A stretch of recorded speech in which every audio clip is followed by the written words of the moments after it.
माननीय सभापति महोदय, आज मैं यहाँ पे शिक्षा बजट में जो कटौती प्रस्ताव लाया गया उसके खिलाफ बोलने के लिए खड़ा हुआ हूँ और इसे संयोग कहा जाए या प्रयोग कहा जाए कि इस सदन के भीतर जो लोग शिक्षा बजट में कटौती का प्रस्ताव लेकर के आए हैं, इन्हीं के आका केंद्र में बैठ करके लगातार देश भर की शिक्षा में कटौती कर रही है, शिक्षा बजट को काटा जा रहा है। देश का यह दुर्भाग्य है कि 2014 में एक ऐसी सरकार केंद्र में आई है जिनके राजनीति और विचारधारा के प्रचार प्रसार के लिए यह जरूरी हो गया है कि जनता अनपढ़ रहे। अगर लोग पढ़ लिख लेंगे, अगर लोग तर्कशील हो जाएंगे, वैज्ञानिक सोच वाले लोग हो जाएंगे, तब इनकी राजनीति कहां चलेगी। जो झूठ पे, विभाजन पे, तर्कहीनता पे और अंधविश्वास पे राजनीति टिकी हुई है, वो कहां चल पाएगी। और इसीलिए हम देख रहे हैं कि केंद्र की तरफ से लगातार इस देश की शिक्षा को दुश्मन की तरह और देश भर के जो शैक्षणिक संस्थान हैं उनको वार जोन की तरह, युद्ध के मैदान की तरह ट्रीट किया जा रहा है। एक रेगुलर पॉलिसी देश के अंदर बना हुआ है जहां पे लगातार बजट कटौती, शिक्षा में फीस वृद्धि, सीट कटौती, आरक्षण कटौती, कोर्स कटौती और ओबीसी, एससी, एसटी और माइनॉरिटी स्टूडेंट्स का विश्वविद्यालयों और संस्थानों से बहिष्करण, ये मोदी सरकार के शिक्षा नीति की ट्रेडमार्क बन चुकी है। और वैसे समय में हमें लग रहा है कि इससे भी ज्यादा खतरनाक कि शिक्षा को बर्बाद करने के लिए शिक्षा के भगवाकरण की कोशिश चल रही है। और ये 3 लेवल पे चल रहा है, नियुक्ति के स्तर पर, नियंत्रण के स्तर पर और पाठ्यक्रम के स्तर पर। वाइस चांसलर से लेकर के रजिस्ट्रार तक, रेक्टर, प्रोक्टर, असिस्टेंट प्रोफेसर और यहां तक कि पीएचडी स्कॉलर्स की जो नियुक्ति हो रही है, जो उनका चयन हो रहा है, उसमें न तो कोई योग्यता क्राइटेरिया है, न उसमें कोई एक्सपीरियंस क्राइटेरिया है, बल्कि क्राइटेरिया सिर्फ ये हो रहा है कि आप बीजेपी और आरएसएस की विचारधारा के प्रति वफादार हैं कि नहीं। अगर आप हैं तो आपको ले लिया जाएगा, अदरवाइज नहीं लिया जाएगा। और ये बिहार के अंदर मैं देख रहा हूं कि बिहार के भीतर भी वाइस चांसलर की जो नियुक्ति हो रही है उसके भीतर जबरदस्त तरीके से भगवाकरण दिख रहा है। इस भगवाकरण ने शिक्षा व्यवस्था को जड़ तक महोदय बर्बाद कर रखा है।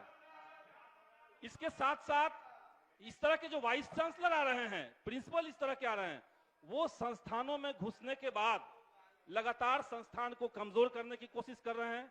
वहां के डिसीजन मेकिंग बॉडी को खत्म किया जा रहा है और इनके जो स्टूडेंट विंग है, एबीवीपी, उनको देश भर के विश्वविद्यालयों में, कॉलेजों में खुल करके मारपीट करने और हिंसा फैलाने की छूट दे रखी गई है।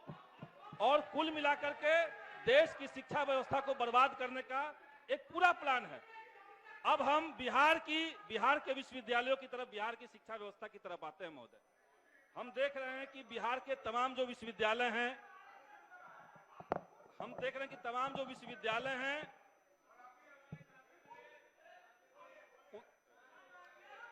अरे रुकिए ना भाई, हेडफोन लगा के बोलते हैं। बोले दीजिए उनको। बिहार के विश्वविद्यालयों में महोदय भ्रष्टाचार बहुत आम हो चुका है। वहां पे सत्र अनियमितता है, लेकिन ये अनफॉर्चुनेट है कि जो बिहार यूनिवर्सिटी एक्ट 1976 है उसके मुताबिक राज्य सरकार को विश्वविद्यालयों को चलाने के भीतर कोई खास अधिकार नहीं दिया गया है। इसीलिए मैं सदन के माध्यम से सरकार से यह मांग करूंगा कि बिहार यूनिवर्सिटी एक्ट 1976 जो है उसके अंदर आवश्यक संशोधन करके राज्य सरकारों की भूमिका उसमें तय की जाए। राज्य सरकार की भूमिका, महामहिम राज्यपाल को वोट नहीं लेना है, वो जनता के प्रति जवाबदेह नहीं है, लेकिन सरकार की जवाबदेही बनती है। इसलिए मैं मांग करता हूं कि उसमें संशोधन किया जाए। देश भर में जो फंड कटौती है, सीट कटौती है, और कोई माननीय सदस्य भारतीय जनता पार्टी की तरफ से भी कह रहे थे कि स्कूलों कॉलेजों की बंदी चल रही है, उसको बंद करके शिफ्ट किया जा रहा है। तो इन तमाम जो पॉलिसी है इसको समेट करके केंद्र सरकार ने कोविड के टाइम पे 2020 में नई शिक्षा नीति 2020 लाई थी।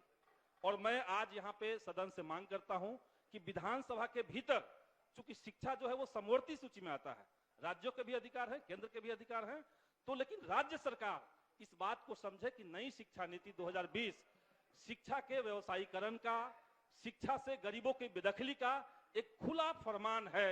इसलिए सदन से सदन में इसको खारिज करने का एक प्रस्ताव लाया जाए, ये मैं सरकार से महोदय मांग करता हूं। अभी जो बजट सरकार की तरफ से रखा गया है उसमें शिक्षा के ऊपर कुल व्यय का 17.9% खर्च सरकार करने जा रही है और देश भर में ये सबसे ज्यादा खर्च करने का एक पैमाना है प्रतिशत के मामले में अगर देखें। लेकिन ये जो क्षण है ये जो खुशी का पल है ये बहुत क्षणिक क्यों है? क्योंकि जब हम per capita expenditure on education देखते हैं, शिक्षा के ऊपर प्रति व्यक्ति का जब खर्च हम देख रहे हैं तो ये देश में सबसे निचले पायदान पर है। सबसे ज्यादा प्रतिशत देकर के शिक्षा के ऊपर भी सबसे कम हम लोग शिक्षा पे प्रति व्यक्ति खर्च कर पा रहे हैं, जो सिर्फ 3245 रुपए है। तो इसका सीधा मतलब है कि बिहार सरकार को की जो लंबे समय से मांग रही है केंद्र से कि हमें विशेष राज्य का दर्जा दिया जाए, ये वही मौका है। आप सबसे ज्यादा प्रतिशत खर्च कर रहे हैं लेकिन प्रति व्यक्ति सबसे कम पहुंच रहा है। तो इसलिए सरकार, जो भारतीय जनता पार्टी के यहां लोग बोल रहे हैं, वो अगर विशेष राज्य का दर्जा देने के पक्ष में नहीं है तो कोई हक नहीं इनको बनता है बिहार की शिक्षा व्यवस्था पे कुछ बोलने का। तो ये एक मांग हम यहाँ पे रखना चाहते हैं।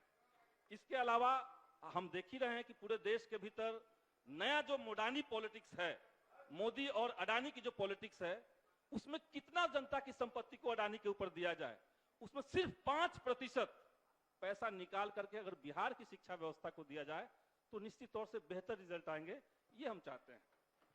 ये बिहार की जो व्यवस्था है, शिक्षा व्यवस्था है, उसमें स्थिति खराब है, ये हम जानते हैं। लेकिन अगर सरकार कुछ विल पावर दिखाए, इच्छा शक्ति अगर कुछ दिखाए तो ये बेहतर हो सकता है। पिछले साल बजट सत्र में जब मैं विपक्ष में था और मैंने मांग रखी थी कि कॉमन स्कूल सिस्टम बिहार जैसे पिछड़े राज्य के लिए क्यों जरूरी है, जो इस सदन के स्पीकर हैं वो महोदय भी उस समय विपक्ष में थे, उन्होंने भी बात रखी थी इसी बात के पक्ष में कि कॉमन स्कूल सिस्टम लागू होना चाहिए। और पूर्व मुख्यमंत्री माननीय जीतन मांझी, यहाँ मांझी जी मौजूद हैं, इन्होंने भी कहा था। आज हम तीनों लोग सरकार के पक्ष में हैं और पूरे बिहार के लाखों गरीबों, दलितों और पिछड़ों के जो बच्चे हैं, उनकी आकांक्षाओं को, उनके जो सपने हैं, उसकी जवाबदेही को मैं अपने कंधे पर महसूस करते हुए महोदय मैं कहना चाहता हूं कि ये सही वक्त है जब सरकार को ये फैसला लेना चाहिए। सरकार को यह फैसला लेना चाहिए कि बिहार में कॉमन स्कूल सिस्टम लागू होगा और इसमें अगर सरकार का तनिक भी कोई इच्छा शक्ति है तो इस सदन के भीतर से इसकी संभावनाओं को तलाशने के लिए एक कमेटी का गठन कर दे। इसके अलावा महोदय, बिहार के करोड़ों बच्चे और लाखों शिक्षक अभ्यर्थी पिछले 4 साल से 2019 से शिक्षक बहाली के इंतजार में खड़े हैं। पिछली सरकार जब एनडीए की थी तब बगैर कोई कारण के इसको टाला गया। अब जब नई सरकार बनी है तो नई नियमावली की बात हो रही है, लेकिन जब नई नियमावली तैयार हो गई है तब भी उसको कैबिनेट से मंजूरी न दे करके उसको क्यों लटकाया जा रहा है, उसमें मेरा एक बड़ा संदेह वाला पॉइंट है। सरकार ने जो बजट प्रस्तुत किया है उस बजट में प्रतिबद्ध व्यय का जो मामला है उसमें वेतन मद के ऊपर केवल 4% का इजाफा किया गया है, जबकि हम जानते हैं कि जो पुराने कर्मी बिहार के हैं उनका जो बेसिक इंक्रीमेंट है, महंगाई भत्ता है, उसको जोड़ करके ही वो 4% हो जाएगा। तो सरकार इसको स्पष्ट करे कि 7वें चरण की शिक्षक बहाली जो 3 लाख से ज्यादा पद खाली हैं उसको कब और किस प्रक्रिया से करेगी। इसके अलावा पॉइंट वाइज मैं 2-3 मुद्दों को और रखना चाहता हूं। एक तो है कि जो बिहार में 2020 का सेवा शर्त नियमावली है उसको ध्यान में रखते हुए सरकार बिहार भर के जो नियोजित शिक्षक हैं उनके स्थानांतरण को सामने लाए, उसको लागू करे। एनआईओएस द्वारा प्रशिक्षित जो टीचर हैं उसमें एनआईओएस ने रिटन में कहा है कि इनका जो ट्रेनिंग पीरियड है वो 31 मार्च 2019 से पहले का माना जाए।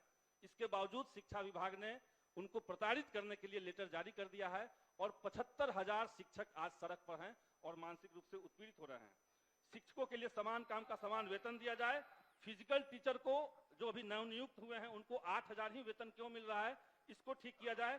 कंप्यूटर साइंस के 9 सृजित पदों को जोड़कर बहाली निकाली जाए और पटना विश्वविद्यालय में हाल में जो इतना बड़ा फीस वृद्धि हुआ है सरकार को चाहिए कि उसको वापस लें।